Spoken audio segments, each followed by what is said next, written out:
Beyond Radio.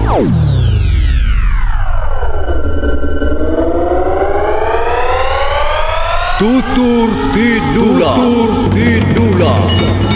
beri nama pedang ini Naga Puspa. Selamatkan dia. Jangan sampai jatuh ke tangan pendekar berwatak jahat.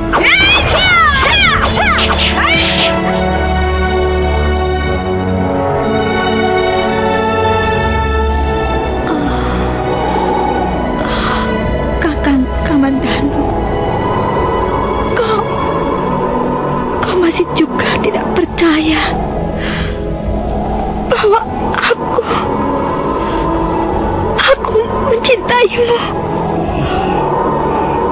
Mesin, maafkan aku, Mesin.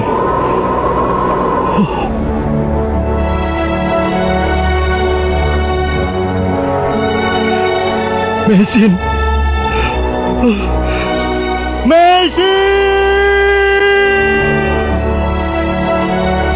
Sebuah sandiwara radio serial, produksi Sanggar Cerita dan Teater Sanggar Prativi. Sebuah kisah dengan latar belakang sejarah runtuhnya Singasari dan berdirinya Kerajaan Majapahit.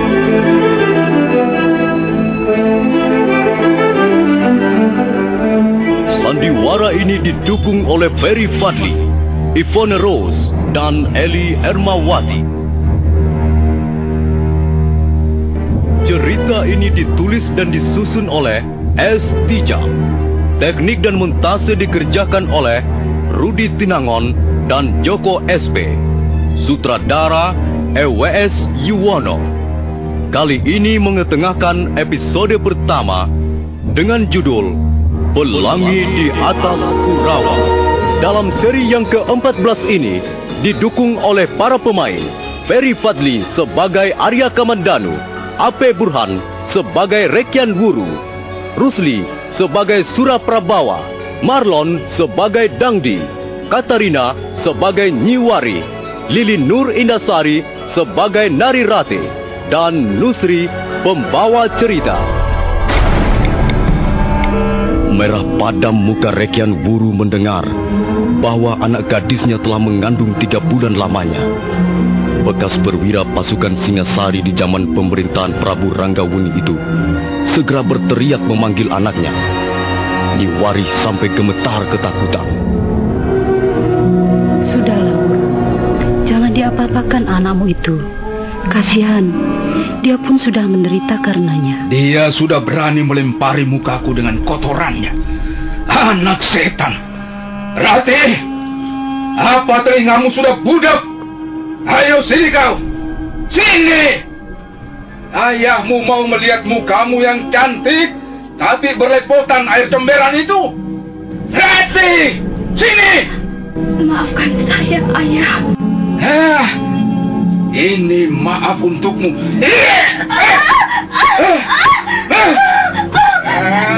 Wuru, sudahlah. Ini sudah malam. Nanti para tetangga pada datang kemari. Aku mau lihat.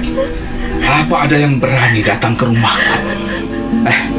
Ratih, dari kecil kau ku gendong-gendong, ku bopong-bopong. Kalau rewel, aku kunyanyikan tembang yang merdu. Kau kupelihara dengan baik. Kau kusayangi dengan sepenuh hatiku. Dan sekarang seperti ini balasanmu pada orang tuamu.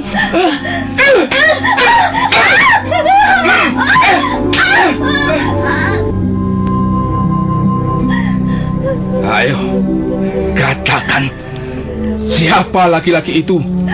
Siapa namanya? Dan di mana rumahnya? Ayo katakan, siapa berdebah itu? Oh, apa dia belum tahu Rekyan Wuru? Apa laki-laki itu sudah bosan hidup? Ratih, apa kau sengaja membuatku naik darah? Sudahlah, Wuru. Sudahlah. Bagaimanapun juga dia anakmu sendiri. darah dagingmu sendiri. Kau pukul sampai mati pun, kalau belum terbuka hatinya, dia tak akan mau bicara. Kalau begitu, biar ku bunuh saja anak setan ini. Jangan, Wuru. Jangan begitu. Kalau dia mati, siapa yang kehilangan? Ya, tapi kalau dia tidak mau buka suara, bagaimana? Bagaimana persoalan ini bisa diselesaikan nih? Masih bisa dicari cara yang lain, Wuru. Sudahlah, jangan menuruti panasnya hati. Salah-salah anak sendiri menjadi korban. Dok Rati, sudahlah. Lebih baik kau tidur saja. Kau nampak lelah sekali. Tidurlah, Dok. Urusan ini biar ayahmu yang menyelesaikan. Kalau dia tidak mau mengaku siapa laki-laki yang telah mencemarkan kesuciannya itu, kukira tidak ada jalan keluar lagi, Nyik. Coba sekarang kau ingat-ingat lagi. Siapa kira-kira pemuda desa ini yang pernah akrab dengan anakmu? Ratih itu masih perawan kencur, Nyik. Belum pengalaman. Pengetahuannya tidak lebih luas dari pekarangan rumahnya sendiri. Dia keluar rumah hanya kalau mencuci pakaian di sungai. Itu pun tidak lama. Dan pasti ada kawannya, gadis yang lain. Kalau begitu, kau kurang awas, Wuru. Aku saja yang bukan tetangga dekatmu pernah mencium berita dari mereka, orang-orang desa. Bahkan aku pernah melihat pemuda itu menghampiri anakmu, lalu mereka bercakap-cakap sampai lama. Siapa pemuda itu, Nyik? Mengapa orang-orang tidak ada yang memberitahu aku? Barangkali mereka sudah tahu watakmu dan merasa sungkan untuk menyampaikan padamu, Wuru. Siapa orang itu, Nyik? Apakah warga desa Manguntur atau pemuda dari desa lain? Anak Manguntur juga. Siapa namanya? Dangdi. Dangdi? Maksudmu? Ya, Dangdi anak Suraprabawa, kepala desa Manguntur.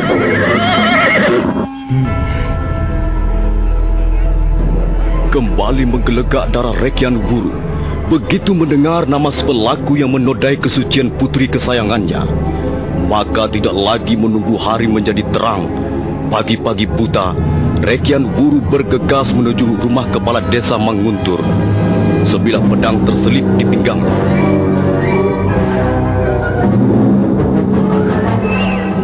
Hei, Suraprabawa! Keluar kau dari rumahmu! Suraprabawa!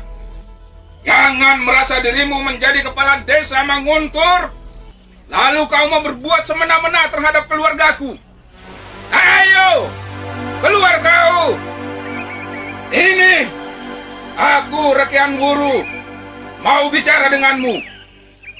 Siapa itu yang berteriak di pagi buta begini? Aku. Bukalah matamu lebar-lebar, Suraprabawa, dan lihat siapa yang berteriak-teriak di halaman rumahmu. Oh, kiranya Rekyan Wuru yang datang. Ya, aku mau bicara denganmu, Suraprabawa. Aku mau bicara sebagaimana seorang laki-laki berbicara. Ada persoalan apa, Rekyan Wuru? Suraprabawa. Kalau kau tidak mampu menghajar anakmu yang berandalan itu, serahkanlah padaku. Biar ku buat dia mengerti bagaimana bertingkah laku yang baik. Ada apa dengan anakku? Dangdi, anak laki-lakimu itu sudah berani menepak muka Rekyan Wuru. Anakmu yang tidak kau didik dengan baik itu sudah berani mencoreng wajahku. Tenanglah, Rekyan Wuru.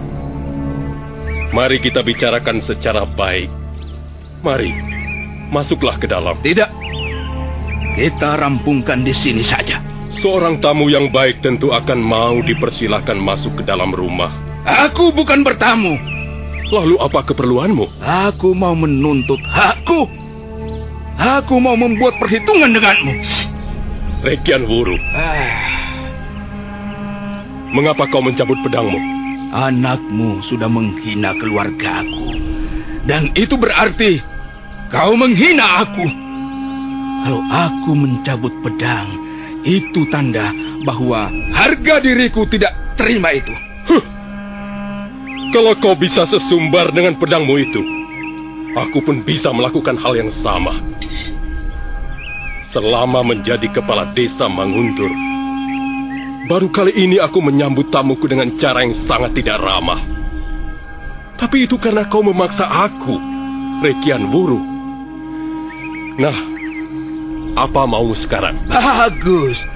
Rupanya kau orang tua yang punya tanggung jawab juga. Nah, sekarang kita selesaikan perkara ini secara jantan. Aku belum tahu perkara apa yang kau maksudkan, Rekian Wuru. Tapi kalau kau menggunakan pedangmu itu untuk menyerang aku, maka aku pun terpaksa mempertahankan diri.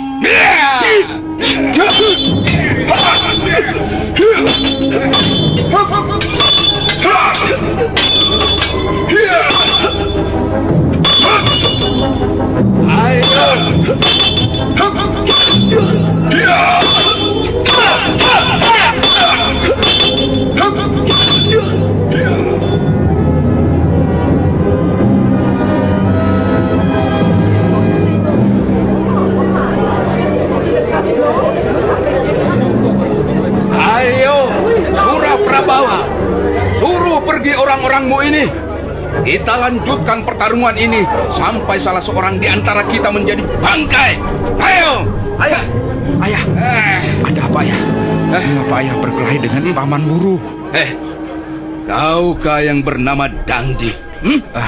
Iya benar Paman, saya Dangdi. Kau harus kubuat babak belur anak setan. Tunggu Paman, tunggu. Rekian Wuru, kalau kau sentuh anakku sebelum persoalan kau jelaskan, urusan ini akan menjadi panjang. Aku kepala desa. Aku bisa menuduhmu mengacau di desa Manguntur dan melaporkannya pada pemerintah Singasari. Ayah, sebenarnya ada persoalan apa ya? Dia menuduhmu telah mencoreng wajahnya. Entah apa maksudnya. Aku tidak tahu. Dangdi, terus terang saja, supaya perkara ini tidak berlarut-larut. Apa yang telah kau lakukan terhadap Nari Ratih, anakku? Apa yang telah saya lakukan? Rasanya saya tidak pernah melakukan. Kau telah merusak kesuciannya. Kau telah menodai anakku. Oh, tidak, Paman. Saya tidak pernah melakukannya. Banyak orang melihat kau berusaha mendekati anakku.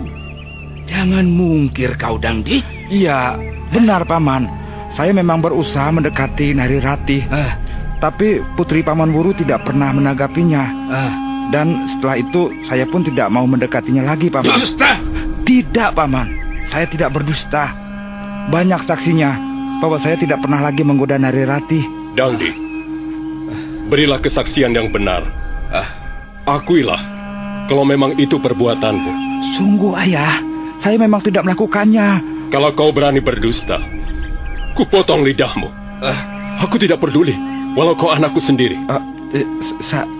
Saya tidak melakukannya, Ayah. Tapi rasanya, iya, saya tahu siapa pemuda yang berbuat tidak senonoh itu, Ayah. Siapa? Ayo katakan cepat. Dia bukan anak desa Manguntur. Iya, siapa namanya dan di desa mana dia tinggal? Dia anak desa Kurawan. Namanya Arya Kamandanu.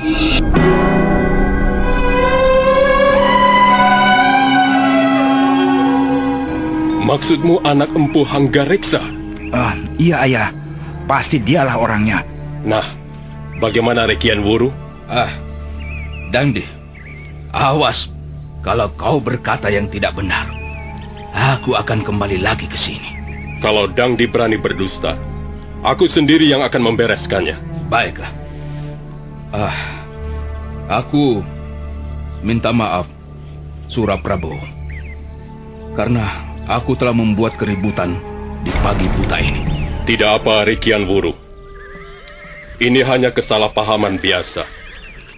Dan aku bisa memaklumi perasaanmu. Kalau kau membutuhkan sesuatu yang menyangkut diri anakmu, katakanlah. Aku sebagai kepala desa Manguntur akan membantumu. Terima kasih. Nah, aku pergi dulu. Rekian Wuru dengan perasaan malu karena telah bertindak gegabah, segera bergegas meninggalkan desa Manguntur. Dengan napas terengah-engah akibat usia tuanya, Rekian Wuru terus melangkah setengah berlari menuju Kurawan. Secara kebetulan, dia berpapasan dengan Arya Kamandanu yang waktu itu sedang berkuda untuk menghindari ajakan ayahnya meninjau daerah yang mengandung tambang logam. Hei, berhenti anak muda! Berhenti sebentar! Iya, hentikan kuda. Ada apa, Paman? Mengapa Paman menghentikan kuda saya? Anak muda, apakah daerah ini sudah masuk desa Kurawan? Oh, Paman mau ke Kurawan? 9 pal jauhnya dari sini. Paman akan menemukan tugu batas desa itu. Paman jalan saja terus ke arah sana. Kau anak desa Kurawan? Iya, Paman. Saya lahir dan dibesarkan di Kurawan. Kau tahu di mana rumah Empu Hanggareksa? Oh, Paman mau menemui ayah saya? Jadi kau anak Hanggareksa? Benar, Paman. Saya anaknya. Nama saya Arya Kamandanu. Bagus. Kebetulan sekali. Aku tidak perlu berjalan jauh lagi. Aku bisa merampungkan urusanku di tempat ini. Kamandanu. Iya, Paman. Kau jangan coba-coba memungkiri perbuatanmu yang tidak senonoh. Apa maksud Paman? Saya... Jangan berlagak bodoh. Kau tahu dengan siapa kau sedang berhadapan sekarang ini? Akulah Rekian Wuru. Oh, Paman Wuru dari Manguntur. Bukankah Paman ayah Narirati? Iya, aku ayah Narirati. Aku ayah gadis yang sekarang ini sedang menderita akibat perbuatanmu. Dia, mampus kau, Kamandanu. Tunggu, Paman, tunggu. Tunggu, Paman. Apa salah saya? Mengapa tiba-tiba Paman menyerang saya? Kau sudah menodai kesucian anakku. Dan sekarang kau akan menerima balasan dari ayahnya. Bagus. Kau cukup tangkas juga. Tapi jangan sebut Rekian Wuru. Kalau aku tak mampu membuatmu mencium tanah dalam 2 gebrakan ini. Selesai berkata, Rekian Wuru menarik kaki kirinya selangkah. Tangannya membuka dan menutup di depan dada untuk membuka jurus serangannya.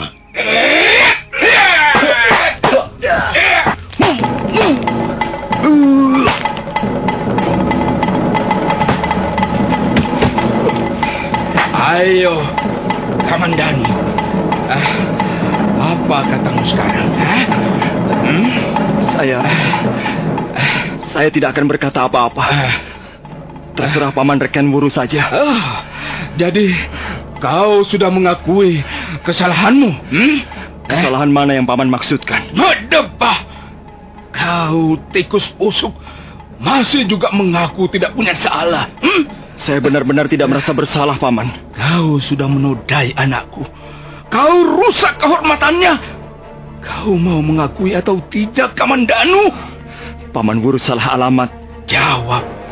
Kau mengakui kesalahanmu atau tidak? Tidak. Kurang ajar. Dengar.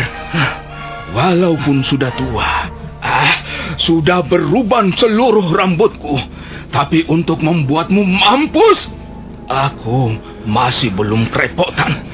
Apa sebenarnya yang Paman kehendaki dari saya? Pengakuanmu. Kalau kau mau mengakui kesalahanmu, maka urusannya tidak akan terlalu panjang. Tapi kalau kau masih mau bertahan, mau memungkiri perbuatanmu, nah, aku tidak segan-segan membuat tubuhmu cacat, Kamandanu. Paman Wuru, saya tidak akan mengakui perbuatan yang tidak pernah saya lakukan. Apa? Coba kau ulangi sekali lagi. Saya tidak akan mengakui perbuatan yang tidak pernah saya lakukan. Kamandanu! Kau jangan membuatku semakin naik darah. Walaupun orang tua, tapi aku bukanlah tergolong orang penyabar. Kalau kau masih berusaha mungkir, aku akan membunuhmu di tempat ini juga. Paman Wuru, saya berani karena saya merasa benar. Kalau saya merasa benar dan tidak berani menghadapi keadaan, maka namanya saya pengecut. Kurang ajar. Jadi kau menantangku? Paman Wuru tidak usah merasa ragu-ragu. Saya tidak akan melawan. Saya tahu Paman Wuru sebenarnya orang yang baik. Saya justru merasa kasihan sekali. Mengapa Paman Wuru harus mengalami seperti ini? Saya kenal Nari Ratih, Paman. Saya pernah bersahabat dengannya. Sudah! Jangan ngoceh ngalor ngidul. Aku tidak butuh mendengar khotbahmu. Jadi bagaimana? Kalau memang Paman menganggap saya bersalah dan mau membunuh saya, lakukanlah. Saya tidak akan melawan sedikit pun. Saya akan menyerahkan leher saya agar Paman Wuru merasa puas. Rekyan Wuru tertegun mendengar kata-kata Arya Kamandanu. Suaranya terdengar jujur dan penuh keberanian. Tapi karena hatinya masih panas, maka orang tua itu buru-buru mencampakkan pengaruh tersebut. Kamandanu, akuilah bahwa kau yang menodai anakku. Dengan begitu, persoalan ini bisa segera dibereskan. Barangkali kalau nasibmu mujur, aku akan mengawinkanmu dengan anakku. Tapi kalau tidak, aku akan menyerahkanmu kepada kepala desa Manguntur agar perbuatanmu ditangani yang berwajib. Sudah saya katakan bahwa saya tidak mungkin mengakui apa yang bukan menjadi perbuatan saya. Berdebah! Kubunuh kau sekarang juga. Pedang Rekyan Wuru yang sudah terhunus berkelebat di udara dan dengan deras sekali meluncur ke arah leher Arya Kamandanu. Arya Kamandanu sama sekali tidak berusaha mengelak. Dia sudah pasrah. Nah, para pendengar sekalian, bagaimana kelanjutan kisah ini? Apakah akhirnya Arya Kamandanu harus mati di tangan Rekyan Wuru? Silakan mengikuti episode berikutnya. Sampai jumpa.